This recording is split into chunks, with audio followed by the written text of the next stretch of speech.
tere, minu nimi on Eret, aitäh, et olete taas tulnud vaatama tänast kehajuttude saadet. Ma tahtsin rääkida tänases saates sellisel huvitaval teemal, nagu on suhkrus. Ja ma tegin hiljuti ühe toreda katse, et lülitasin välja kõik maiustused, šokolaadid, küpsised, protsessitud suhkrud oma menüüst ja alles jätsin siis suhkrud, mis pärinevad otse allikast, ehk siis magusad puuviljad, rosinad, tatlid, sellised asjad, kus on glükoos ja need suhkrud nagu päriselt naturaalsel kujul olemas. Sünteetiliste suhkrute ärajätmine, väljajätmine oli nagu väga õige otsus, sellepärast et veresuhkur,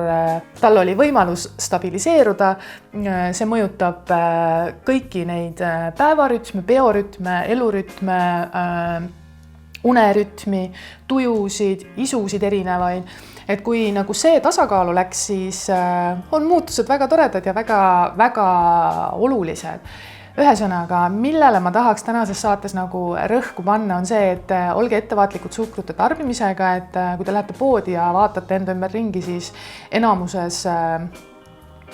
müügil olevatest toiduainetest on täis nii säilitusaineid ja sinna kõrvale ka suhkruid, mis omakorda aitavad toitu säilitada. Minu tänase saate sõnum teile on see, et tehke ise süüa ja toitu valige hoolikalt naturaalsetest materjalidest, lihtsatest naturaalsetest materjalidest, kvaliteetset, kõrge toiteväärtusega toitu. Samuti ma ei propageeri väga palju väljas käimist, väljas söömist, sellepärast et samamoodi, mis mu mõte ongi see, et me tegelikult ei tea, mida sinna sisse pannakse. Ükskõik kui eksklusiivne või kvaliteetne või kallis see restoran ei tunduks, ja need toidud seal on väga head, siis ma olen kursis sellega, et kasutatakse ka restoranides ja kohvikutes väga palju maitsetugevdajaid, ehk siis, et kliente nagu tagasi saada, uuesti külastama ja neid toite ja ka jooke tarbima ja tellima, siis tegelikult selleks on omad siis vahendid. Aga et kõiges kindel olla ja kontrollida seda, mida me tarbime, millist toitu me tarbime, soovitan ma toitu ise siis kodus valmistada ja osta poest erinevaid naturaalseid toiduaineid, kas prepareerida mingid nädala toidukorrad ette, hoida neid sügavkülmas, siis teha nagu pooleldi valmis ja nagu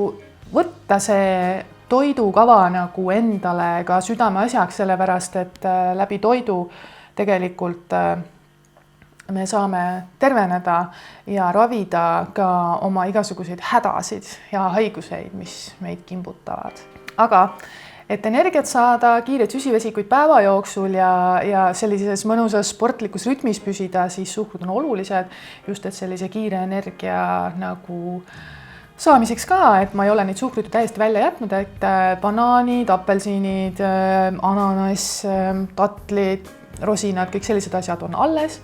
Ja lihtsalt ongi, et ma saan seda nagu enda südame rahustuseks nagu teha ja öelda, et ma ei söö protsessitud toitu, ma ei söö protsessitud suhkruid ega sünteetilisi suhkruid enam. Ja ma olen selle otsuse üle väga õnnelik. Ma arvasin, et see sünteetiliste suhkrute maiustuste väljajätmine on nagu raskem või kuidagi, et ma olen võib-olla rohkem sellest nagu sõltuv, aga tuli välja, et ei ole. See on nagu radikaalne muutus veidi, aga ma olen nagu sellise radikaalsete muutuste poolt, sellepärast et ainult sellised muutused annavad meile ka reaalseid tulemusi, et kui me hakkame nagu väga vähehaaval ja väga nagu õrnalt mingeid muutusi nagu sisse tooma, siis tegelikult nad ei pruugi nagu toimida, et mina olen jah selline nagu radikaalne muutuja, et kui ma olen mingi otsuse vastu võtnud, siis tervise koha pealt, eks ju, siis ma teen selle ära ja vaatan ja katsetan ja siis annan teile ka tagasisidet. Et kui te mäletate, siis paar kuud tagasi ma katsetasin kofeiini väljajätmisega oma menüüst ja sellega läks ka väga hästi, et ma olingi 3 kuud ei joonudki üldse kohvi, et see oli väga põnev ja huvitav katse minu jaoks ka ja nüüd ma joon kuskil 1 tass kohvi taas päevas ja see ongi see niimoodi nagu selle läbi radikaalse muutuse sa tajud oma piire ja kuidagi vaatad, et kui palju, kui vähe sul tegelikult vaja on ja siis jõuad mingi otsuseni, mingi tulemuseni, mis täpselt sulle sobib. Et igal juhul kontrollige, mis on toiduainete pakkide peale kirjutatud, jälgige suhkrukoguseid, olge sellega ettevaatlik ja kui suhkruid tarbite, siis tarbige otse allikast. Tšau!